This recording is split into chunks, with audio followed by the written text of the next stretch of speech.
Hindi ko pa nabubuksan to, so mamaya sabay nating i-open with mommy. Ay, ba talaga pag may nararamdaman eh.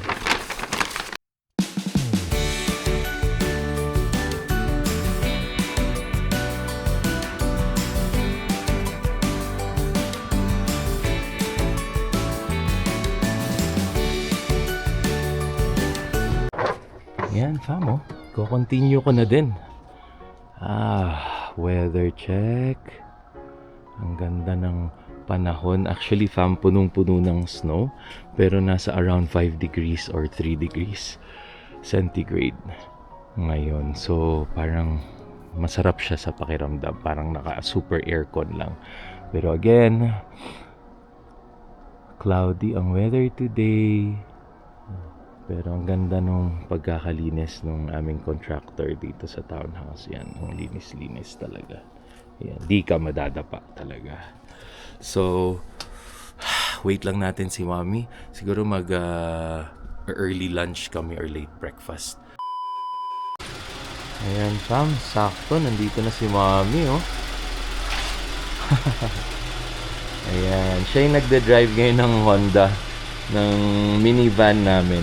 Kasi ito walang palya, nagsa-start talaga siya kahit minus 20 or minus 30, so walang problema talaga yung minivan na to. Yung Sorento kasi na di-discharge to siya pag masyadong matagal na nasa labas and nasa lamig. So there is something wrong dun sa electric niya. Pero okay pa rin naman. Very good pa rin naman. Maganda kong asawa ay nandito na. Dito tayo sa taas ngayon. And nandito pala si mommy. Kakatapos lang niyang mag-study. Nagluto si mommy ng bulalo. So perfect talaga sa malamig na panahon. O, diba? Daming sabaw. And then after that, tutulungan ako ni mommy mamaya pag-ayos nitong wrist support ko. So, hindi ko pa siya nakikita, hindi ko pa nabubuksan. So, sabay na namin bubuksan ni mommy.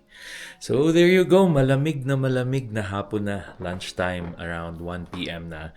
So, kain na muna tayo. And, ayun, shout out pala dun sa nanalo sa Vancouver. $40 million lang naman ang napanalunan niya at kakapasa ko lang ng article. Grabe, bumili lang siya ng drink sa Burnaby at napabili siya ng Lotto Max ticket. Siya na ang nanalo ng 40 million. Love, grabe. Ayan ayan si bro. Bro, kung sino ka man, baka naman kahit na yung lang, wisik, kahit 40 million. $400 pwede na yun. Okay, so kainan na fam. Ay, fam, sobrang sarap ng ulam. Look at that. Sobrang lambot na nito, love, no? Parang 3 hours mo na itong pinapakuluan. Oo, simula pagdating ko. So ayan, fam, kain lang muna kami ni mommy. And we'll catch you later. At susunduin na rin maya si Kuya Dave. Walking na kami ni mommy. Papunta sa school ni Kuya Davon. At susunduin na namin. Hindi masyado malamig na araw ngayon. Around 1 to 5 degrees. So, shifting ang weather dito sa Calgary ngayon. Ngayon, okay na okay. +1 pa nga positive pa nga. Kaya parang natutunaw-tunaw pa yung mga yellow dito sa daan. So, ayan. Lakad lang kami. Mga around 5 minutes lang, mabilis lang. So, okay. Extra careful lang tayo kasi madulas. Kasi nga, medyo wet. Okay, see you later.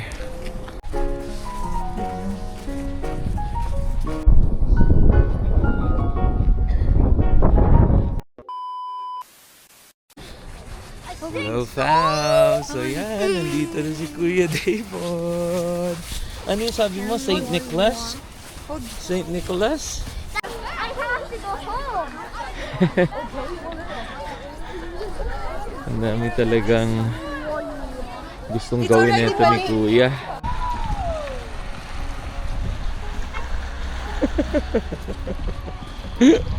Nasa gilid ng kalsada, nag-snow angel si Kuya. Kuya, let's go na! Kasi ka na! Mommy! Daddy! Let's go! We need to go! Daddy! What? Wait! What?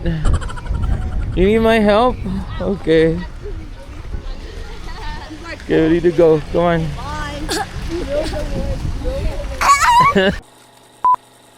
Good evening! And nandito na ang aking mga kids. Nasundo ko na rin si Lianica from her school. From the kindergarten school. I'm in the kindergarten. And super busy na naman ng aking Kuya Davon. At hindi niya pa natatapos ang gift ni Daddy na Minecraft. Si Mami naman ay iniinit na ang aming nilaga, fam. Yan. So same ulam lang tayo. Since kanina, yan. Pala ang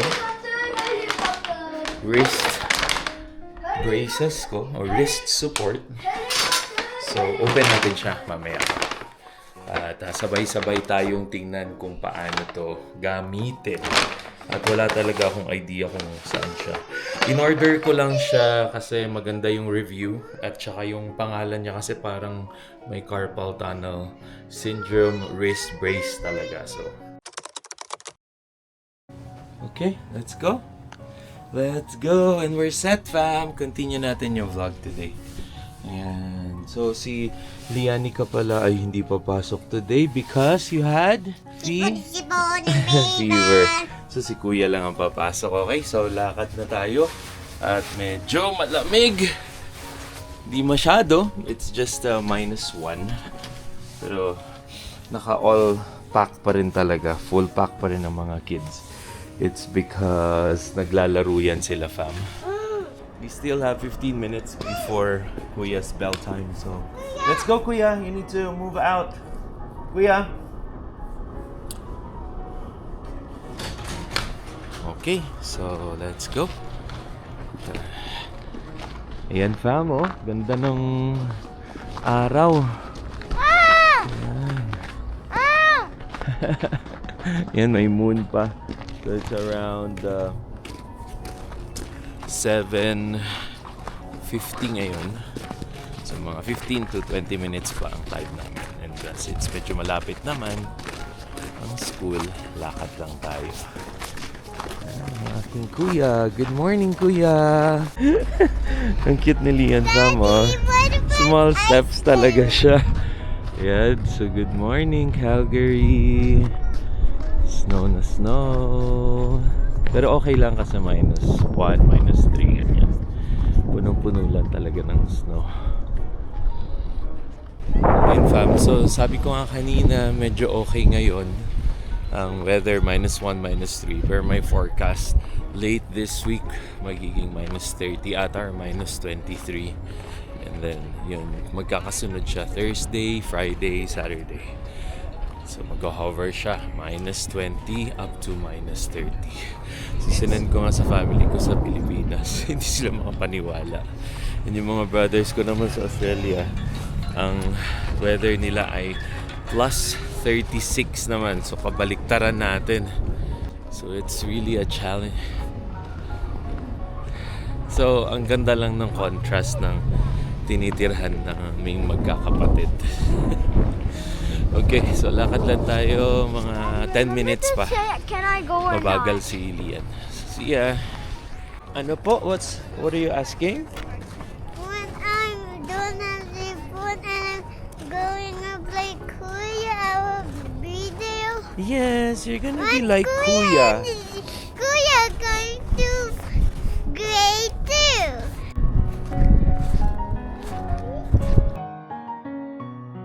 So nakikita nyo, yung mga subscribers na or viewers na nanonood na, lagi ako nagdadaan dito ng summertime. Pero ngayon, hindi. Pero look at that, it's clear. Daddy, Tito is only in the door. Yes, he's our neighbor. Not fixed anymore, but I think those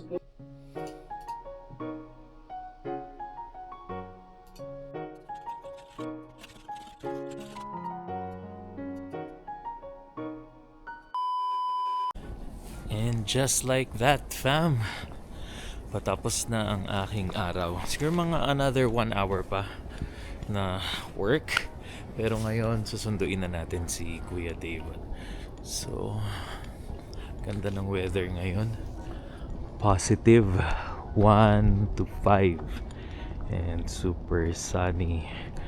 Pero ayun na nga, with the forecast sa Thursday and Friday, end of this week, ay magiging minus 23 to minus 30 dito sa amin sa Calgary. Ay, nako. Ayun fam, so tumawid doon. Napapailing talaga ako pag may mga ganun eh. So, merong tawiran or crossing doon malapit.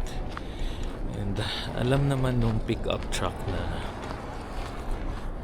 naglalabasan ng mga estudyante ngayon. And this is a school zone. Ay, grabe. Dami talagang matitigas ang ulo. Ang sarap ng mga to pag nahuli. Dapat sobrang laking fine eh. Mga $1,000, $2,000 eh. Para ano yun, magtanda. Ay. Oh, anyway, napapa-reflect lang ako kasi madami talagang makukulit and then di talaga nagpa-follow ng rules. Again, it's winter, the roads are wet, the roads are slippery, tapos magdadrive ka sa school zone ng around 50 to 60.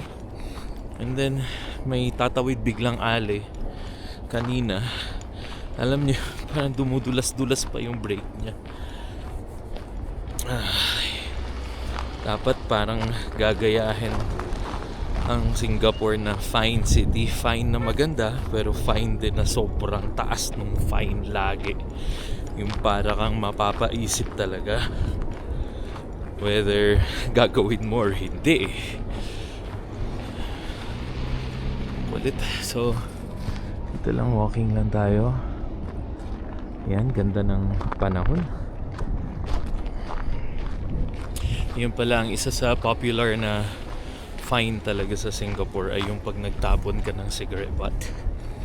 So sa first offense mo, pag wala ka dun sa parang yellow box na designated smoking area,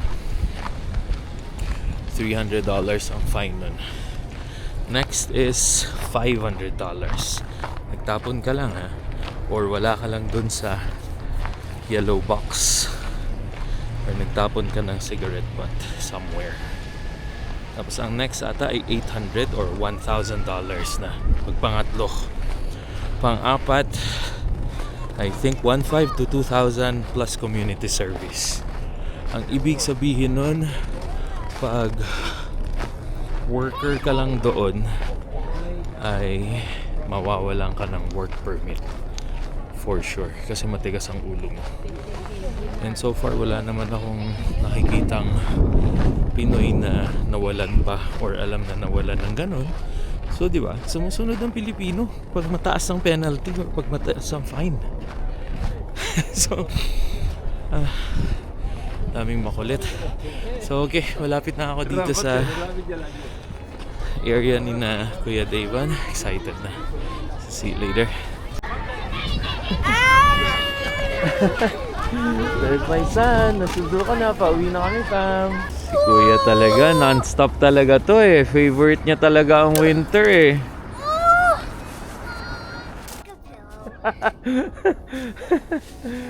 Ay, naku ka, Kuya. Halika na. Ay, sus. So, Snow Angel daw, fam. O, Snow Angel na. Bilis na.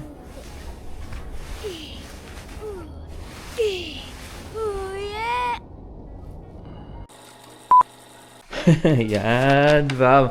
So, ayun nga. May dumating na order.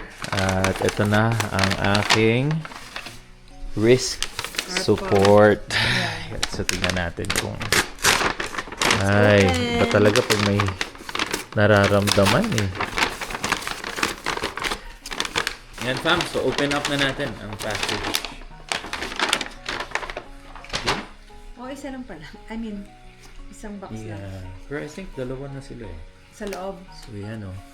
Ito yung in-order ko. Carpal tunnel night wrist brace. Yan. So tingnan natin kung ano siya. Nakalagay kasi Dr. Arthritis. Tapos maganda yung reviews niya. Kaya ito yung binili ko. Okay. So first impression, parang maganda yung material niya. Soft to. Tapos parang yung velcro niya mukhang okay naman. Yan. You need Matutulog. to. Parang Robocop ako nito. You need to, di ba? And thank you nga pala sa mga subscribers namin na nagko-comment and concern kay Daddy. Kasi Thank you may mga talaga. ano talaga, may mga nag-recommend, may mga nag-suggest ng mga dapat gawin, yung mga naging situation ng friends or family nila. And meron din nag-personal message sa amin or nag-direct message sa amin. So wait, let's follow. Ang galing kasi yung mga netizens, hindi lang sila nanonood. Yeah. Pag nagtanong ka ng kailangan mo or kung may kailangan kang information, although you could of course Google it, pero hindi kasi nag-Google fam yung may actual na experience. Yeah. Like for example, surgery. Iba-ibang tao, iba-iba ang reaction to surgery. And kinuha ko na talaga ang phone ni Mommy para makapag-shoutout kami. And there you go fam, shout-out sa aming napaka-concerned na netizens, subscribers, and viewers. Thank you to Miss Jessica. Ayan no, Bisaya pa to si Miss Jessica. Yes ma'am, lisod bitaw kayo pag operahan. So salamat. And also to Miss Michelle, all the way from Norway. Ayan, thank you too. And to my brother Jack, kilala nyo na to, si Jerome. From Japan, from Tokyo, brother. Thanks for your concern, and also sa akong Ilonggo ding nga tiyo si Totong Bato. Thank you also, sir, for your concern, and of course si Tita Susan, isa sa mga first na nag-comment talaga. Walang sablay talaga to si Tita Susan sa Thank you, pag-comment. Tita. So yeah, magbe-braces na po. Ito na po, dumating na po ang ating braces na in order. And also to RoboCop. Ayan. So, Tito, thank you also. At, kailangan ngang i-check din yung ergonomics. So far, yung table ko naman ay, I could say, very comfortable. Pero yun talaga yung na-stress yung risk ko, I think, talaga sa travel natin dun sa Japan. So, we'll see. And also to barometric. Yan, na-carpal tunnel din daw yung wife niya, 2 hands. At ayun, dumaan din siya ng braces, and also so far okay naman daw yung operation, and yung scar din ay hindi malalim. So thank you bro for the insight. Ang reply ko nga talaga dito ay very good insight talaga, kasi nga as far as I remember, magkakaiba kasi ang reaction. And dito pala to si bro, so Peter Lohid daw ang hospital ng wife niya. Ayan. Malapit sa atin. And additionally, thank you to Tita Mary Jane Roy.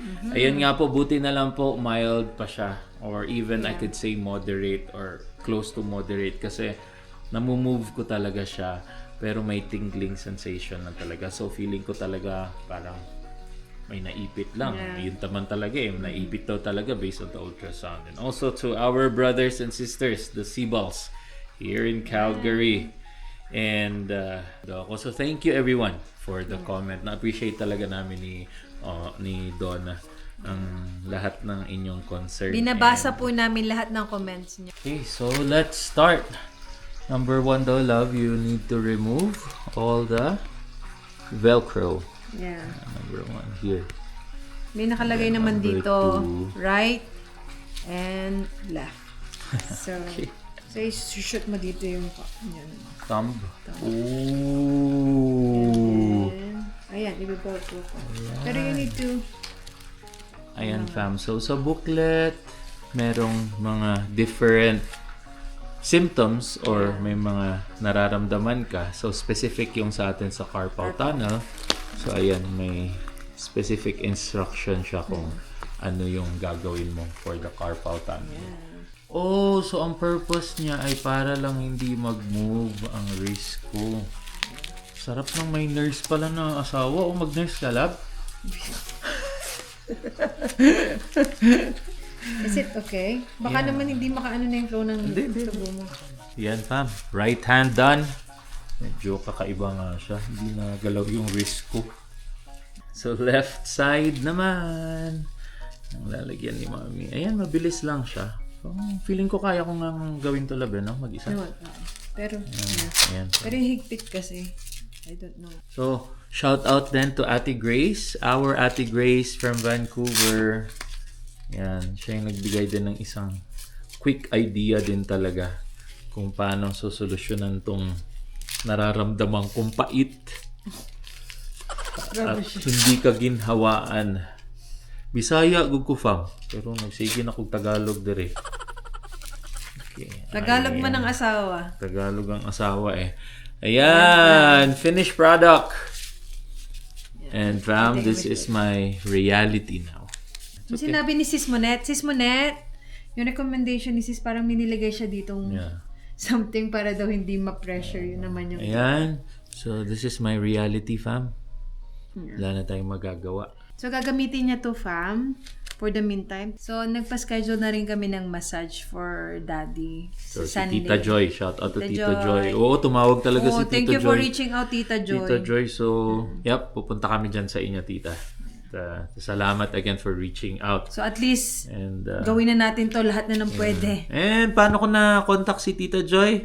Through Alwin and Emma. Shout out to you, brother and sister. Yep. Yan. So, magkikita pa kami nito ni Alwin. At tutugtugang pa kami this coming weekend. O, diba? Pa, magbabanda-banda pa Magganito siya. kaya ako habang magbabanda, habang may gig. So, ayan fam, this is my reality now. And again, salamat sa mga concerns nyo, sa mga comments nyo. I know yung mga hindi nag-comment, concerned din yan sila. So, thank you again to our community dito sa Canada, sa Calgary, Vancouver, Toronto. Everywhere in the world. Everywhere in the world. Oh, may nanonood talaga. Anywhere in the world. So, salamat again. And moving forward, bukas, i-check naman natin kung ano ang mangyayari sa weather dito sa Calgary. Since may forecast nga na malupit-lupit. Super cold. Yeah. So, again, fam, thank you again for watching and salamat sa pagsubaybay sa amin. And thank you sa pag-subscribe. Kung hindi pa kayo nakakapag-subscribe, please consider. At this time, it's 1,842 subscribers na kami. So, tignan natin Thank kung you mas po. madadagdagan pa. Pero nonetheless, again, fam, we created our YouTube channel. Number 1 is for us to be able to track our progress here in Canada. Number 2 is para dun sa mga adventures ng aming family. More so para dun sa mga kids namin na in the future, pwede nilang panoorin kung ano ang nangyari sa amin dito sa journey namin sa Canada. Mga adventures namin, travels namin, pagbalik sa Pilipinas, which is wala pa. And third, and since na PR nga kami ng sobrang bilis dito sa Canada, around 10 to 11 months lang, our journey from international student to becoming permanent residents here in Canada. Madami kaming alam at of course nag-evolve pa yung rules, pero we try as much as possible to share and give guidance as well. That's why meron din tayong mga balita and immigration news and the general buhay Canada na ating ginagawa. So please consider subscribing and again, Thank you for watching and see you on the next video. Video. Don't forget to like, share, and subscribe. Subscribe. And from my wrist brace, hang loose.